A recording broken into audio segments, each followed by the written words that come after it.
नमस्कार, मी मीना देवानरे. अस्सल वराडी भाषेची गावरान मेजवानी या माझ्या चॅनलवर तुमचं मनापासून स्वागत. एकदा गावात दोन व्यक्ती बसल्या होत्या.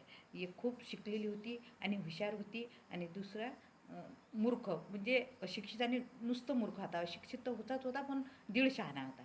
मग ते बसले, त्यांच्या समोरून गेली एक मांजर. मग हा मूर्ख माणूस म्हणते, बघा आत्ताच हा वाघ चालला आपल्यासमोरून.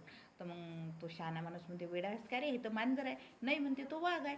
अरे म्हणते, तुला कळतं की नाही, गावात कुठं वाघ येते काय, ती मांजर आहे ना. नाही नाही म्हणते, तो वाघच आहे. असं करता करता त्याचा वाद खूप विकोपाला गेला. तर मग आता काय करावं.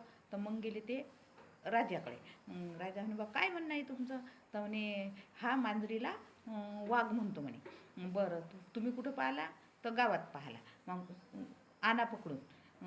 कोण आणते वाघ पकडून. मग त्या मांजरीला आणलं, त्या गावातल्या शिपायानं पकडून. इथं दिसला बा, पकडून आणलं. मग राजा म्हणे, हेच आहे काय. तर तो मूर्ख माणूस म्हणे, हो हाच वाघ आहे म्हणे. हा काळा पांढरा होता म्हणे. बरं, मग त्या शहाण्याला विचारतात की हेच आहे काय ते.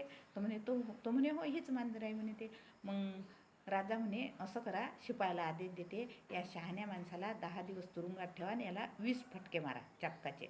मग तो शहाणा माणूस म्हणते, हे तर उलटाच नाही झाला म्हणते, की बा माझं खरं असूनही मला शिक्षा का. त्यावर राजा म्हणते, तो राजाला विचारतो, ही तुम्हालाही हा वाघ दिसतो का. राजा म्हणते, नाही ती मांजरच आहे, तुझं म्हणणं खरं आहे. मग म्हणते, मला शिक्षा कशासाठी. तर तुला त्याच्यासाठी शिक्षा नाही म्हणते, तू मूर्खाशी वाद घातलास का, याच्यासाठी शिक्षा आहे. सांगायचं तात्पर्य, मूर्ख माणसाशी वाद घालणं म्हणजे वेळेचा अपव्यय आणि बुद्धीचा अपव्यय होते. त्यामुळे मूर्खाशी कधीही वाद घालू नये. आवडल्यास लाईक, शेअर, सबस्क्राईब जरूर करा.